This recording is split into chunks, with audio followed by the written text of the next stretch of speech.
Hey, what's the deal, YouTube? It's your girl, Miss Honey.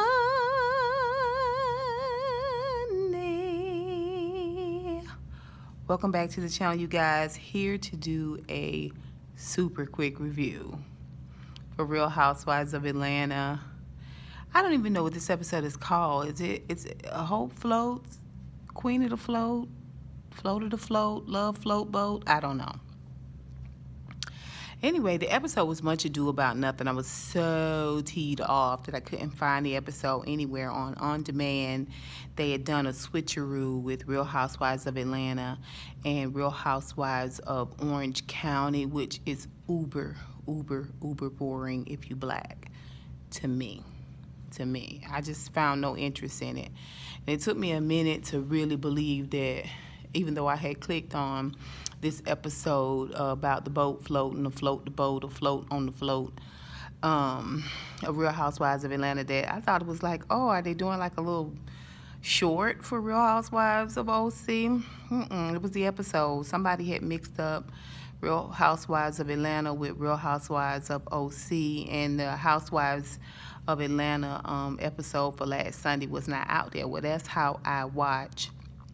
If I don't watch it live, which y'all know I was at the Todrick Hall concert with Beautiful Soul on Sunday, so I didn't watch it live. I had to catch it on demand, but they had this switcheroo going on, and I was like, what is happening?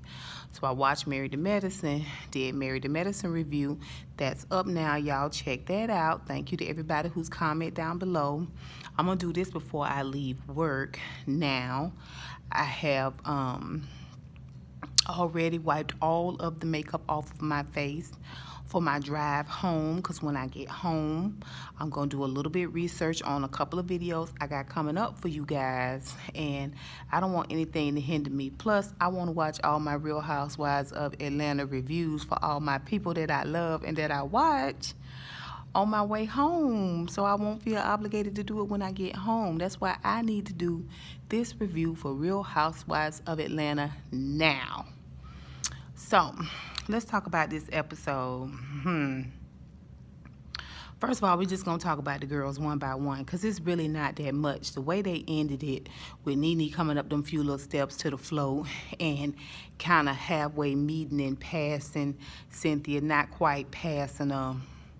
And then they cut it. I was like, they so melodramatic. I bet you it ain't going to be much ado about nothing. Even though both of them, yes, I said both of them, have been on to talk about the other one's circuit tour. You know what I'm saying? Cynthia on the dog NeNe circuit tour. And NeNe is on the dog Cynthia circuit tour. Now, I'm going to be team Cynthia, because I just think NeNe's attitude is just atrocious on all levels. But let's talk about Eva. Eva looking for a house. Y'all know her baby Marley, her oldest baby Marley, daddy is not well in the head. She have to move quite a bit. Now, Marlo and NeNe and whoever else had all that stuff to say about her last year should feel real stupid, considering she is running from a domestic violence incident. Now, when you got a restraining order against not only for yourself, for your daughter and your parents, you got a real nut job on your hands. And let me say this while we on the subject. All of that scuttlebutt about the nappy head comment, I said I didn't believe that Eva meant it like that, and I now realize it's irrelevant how she meant it.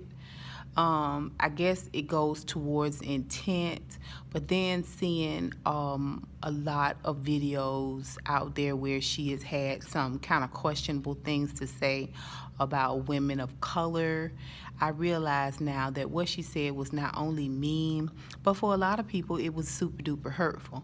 Now, me personally, I love nappy hair. Y'all know y'all never see me with straight hair. Never see me with straight hair. I don't care if it's braids or wigs. Y'all hardly ever see me with straight hair. I got maybe 2 straight hair wigs. Everything else I have is curly, it's kinky, it's nappy. The nappier the better.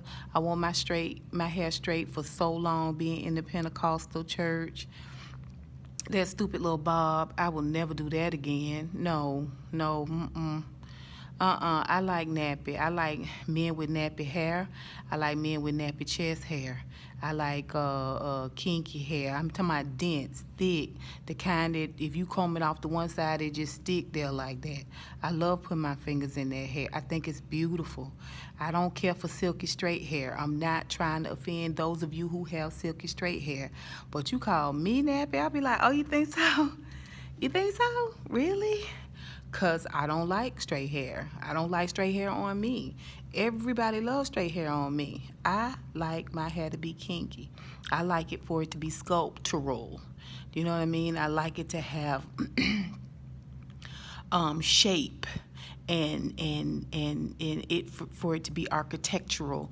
I love that. I love that. Shout out to everybody who got thick, deep, down nappy hair. I think it's beautiful, y'all. But again, Eva was out of line. I just want to go ahead and say that for the record. Okay. All right. So she's looking for a house. Her and Cynthia out there. Of course, y'all know they can't help it. They got to migrate toward conversation about NeNe. Cynthia acting like she don't care. She not worried about NeNe coming to the gay pride parade. But everybody she talking to, everybody she meet up with, she want to discuss it. What do you think? What do you think about this? What do you think about that? And NeNe, if she gonna speak, I don't know, and all of this stuff. You bother, Cynthia. You bother. And that's okay. Can't have years and years of friendship with a person and not miss them. That's only reasonable. Not regret the ending of it. That's only reasonable. And it's okay. It's okay. Anyway, Cynthia is also taking Noelle with her to Pride because she fluid. She keeps saying it like she French. You know what I'm saying? Like she French. I don't know, because she fluid. She fluid. It just gets on my nerves. Anyway, we see Tanya and Portia get together and they chit chat and talk. Evidently, they couples best friend. They best friend couples, meaning that Dennis and Tanya fiance best friends. And now Portia and Tanya by default had to be best friends. It was good to see Tanya. She's a beautiful woman. She put together a real nice spread. I like the way she did that. I like when people do things up real nice for you when you come over, right? It says welcome. And they talked about it, and Portia was talking about her feelings, and when she was talking, I realized this is really a genuine moment for Portia. So a lot of people was saying that, Portia, they want her to move on from this, and they want, this is real life. This is substance for her, and I don't see any reason why she shouldn't discuss it. So that was that. That was good to see Tanya. We get to see NeNe and Greg, and they're supposed to be spokespeople for the American Cancer Society. Apparently no one there watched the show last season, and if they did, obviously the money that NeNe and Greg will help to raise with their participation is probably more important than the behavior that NeNe exhibited on last season. Once again, NeNe made it about her. She's getting her makeup done and getting herself together to go down. Greg looked good. Greg has gained his weight back. He's got his color back. He looks good. And once again, he is encouraging her. Now, he is the one that has battled and won against cancer, but he is always consoling her. He is always keeping her from just being on the brink. Now, I don't believe I saw Greg cry at all last season. Not saying that he didn't, but every time I turned around, NeNe is breaking down. And then they go downstairs to talk about with the lady, and she asked them what the hardest moment was, and NeNe started talking about the fact that Greg ain't sleeping in the bed with her, wasn't sleeping in the bed with her, and it was like she didn't have nobody. I was like, girl. Oh man, as a caregiver, it rubs me the wrong way. It does. I'm not saying she shouldn't have anybody. I'm not saying she shouldn't have anybody look out for her. But he is the lifter of her head. He is always lifting her up. And when he needed lifting, it seemed like it was too much of an inconvenience for her. Now, maybe it wasn't that way, but that's how she let them film her. Okay, that's how she allowed them to film her. Anyway, let's move on. Later on, we get to see, before they go out onto the float, NeNe in her hotel room, and Marlo is there, and Marlo is trying to talk with her about being nice. Just be nice and just be kind and just get over it and just move past it and all of that. And NeNe is picking up what she putting down, and she is just like, who are you talking to? I don't have no reason to be apologetic. You don't have to tell me to act nice. I know how to act, so on and so forth. Now, NeNe done said she got a spiritual counselor, not a regular counselor, but a spiritual counselor that's supposed to help her figure some things out. So, according to her, she walking with the Lord, and she's going to be kind and sweet like Jesus was walking through Nazareth. So, we going to see. We going to see. Let's see. So Kandi and Todd, you know, they got a surrogate. It's so odd. I mean, how Kandi was able to find somebody that's just as middle of the road, lukewarm, ordinary, but extraordinary. They just so boring to me. They are so boring to me. You know, y'all know they got a surrogate.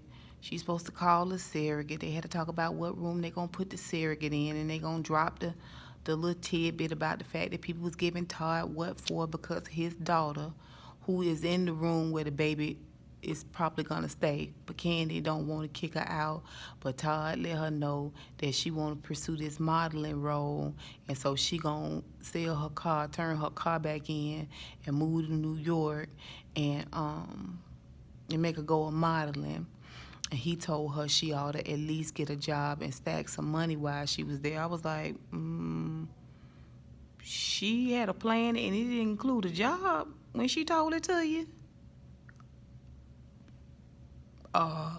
She might not be ready. She might not be ready, sir. She might not be ready. Well, evidently, there was some scuttlebutt because Todd took his daughter to the strip club for her birthday, and evidently that's where she wanted to go. So apparently Noelle is not the only fluid one.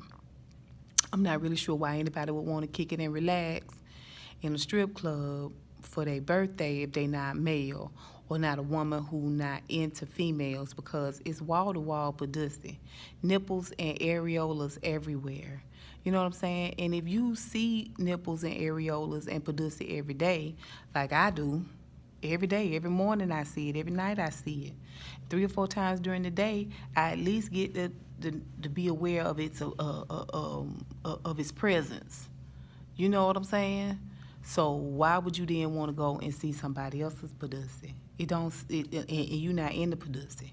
So I'm just using deductive reasoning. That's all I'm saying. Well, apparently he go and sit and drink with her all the time. She's 23 years old.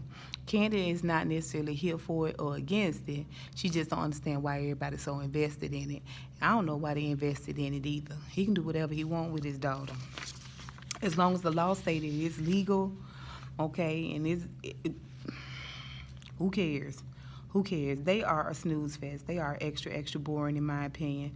And the surrogate is 19 weeks, by the way. All right, let's talk about Kenya's husband, because this is really, really the important part, and then I'm going to let y'all go. Kenya's husband, Brooklyn's daddy, is a sphincter. Okay, he's a tight sphincter. Okay, and he ain't taking in nothing. He just pushing out poop, pushing out waste. He is the type of individual that little by little chips away. He tries to come off like he's joking, like he's kidding, but it is this air of superiority that he is giving her. He don't give her an inch. He is not affectionate. He is not complimentary. He is he acts almost like he is in competition with her, and she in turn appears to be slightly in competition with Brooklyn.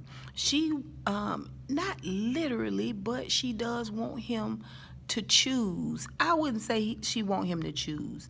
I think she just wants him to give her the same type of attention and affection that he is giving Brooklyn. Now, I can see how it would be different, but I also can see why she would be asking for that, because he literally just showers all of his love and his attention on Brooklyn.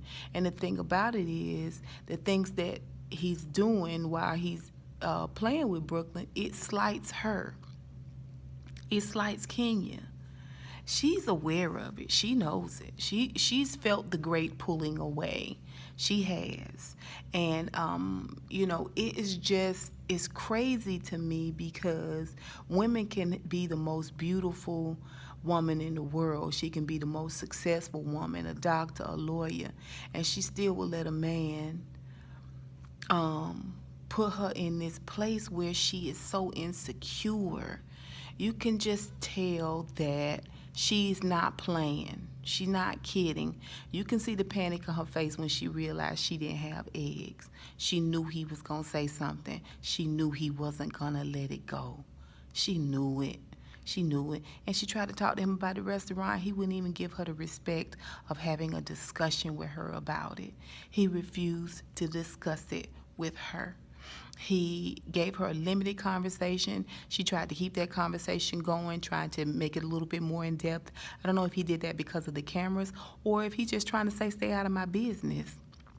I'll move, I'll get a new bring my restaurant here when I bring my restaurant here. Okay? I don't know, but he didn't even address it. And the reason why she didn't pursue it with him and say, hey, I'm talking to you, answer me, or you're not going to answer me, is because she already knew it would go really, really, really left. Now, go back to when they went to Texas last season to give some money to the hurricane victims, and she lost it there towards the end because she didn't want nobody in her relationship. I think he had a lot to do with that. I think he had a lot to do with that. And Kenya's not my favorite. I don't dislike her, but seeing the way he treats her makes me feel bad for her, because I can see how in a constant, steady stream, how it will wear her thin and bring her to tears. I can see that. I can see that. To have somebody never serious and always joking and ducking and dodging and just not the thing that they know that you want the most, they refuse to give it to you. It's cruel almost the way that he is treating her. And I'm sure we're going to see more. I'm sure that we're going to see more. That talking to the daughter, but he's sliding Kenya. Your mama don't even have eggs. It's like a college dorm around here. Now, I will say this, girl. You know your man coming. You're supposed to order groceries. You're supposed to have groceries in the house. Juice, coffee, eggs, your basic staples you got to have in the house, especially when you got people coming to stay. Even when my sister come up for the weekend, I make sure she let me know when she coming. I go to the grocery. I know she likes certain things. I know she likes certain coffee cream. I make sure I have it in the refrigerator. That's what you're supposed to do now. She ought to know better. And Atlanta got grocery delivery places all over it. It's no excuse for it, but at the same time, from a hospitality standpoint, there's no excuse for it. But at the same time, what a jerk. What a butthole. You could have packed your family up and bundled them up and took them down the road to a Broken Egg Cafe, and y'all could have had a beautiful breakfast. The most important thing is y'all are together. But he wouldn't let that thing go. I said to myself, now he's the kind of ninja that wears away and eats away and eats away and eats it away at the self-esteem and the confidence of another individual. Ooh, I'd have hauled off and windmill him down. When he wouldn't answer that question about Brooklyn, who's more important. Now, I'm going to say this. He could have said, you both are my number one girls. But he refused to give her a position of stature in his life or in his heart. And I'm sorry, that says volumes, Kenya. You can do better, girl. But that's it for Real Housewives of Atlanta. It wasn't really a whole lot going on. I hate the way NeNe treat Greg. I really do. I do. I dislike it. I dislike the fact that she can't connect with the fact that she was supposed to be there for him. It was never about her, just like Cynthia said. Okay, and I also believe that Cynthia is benefiting to a certain degree from this whole spat with NeNe. They showed about how she was going around on the circuit, and she was just trying to prove herself where NeNe was concerned. Like like she just don't care that NeNe don't like her no more. I was like, we gonna see. We gonna see when NeNe speak, if she gonna speak back or what's gonna jump off with that. We'll see. But y'all tell me what you think. Put it down below. What y'all think about Kenya's husband? Ooh, I want to know what y'all think. Badu, Ladie, T52, what y'all think? Sandra May, what y'all think? Pacino, y'all put it down below. Let me know. And until next time, honeybees, I'll holla.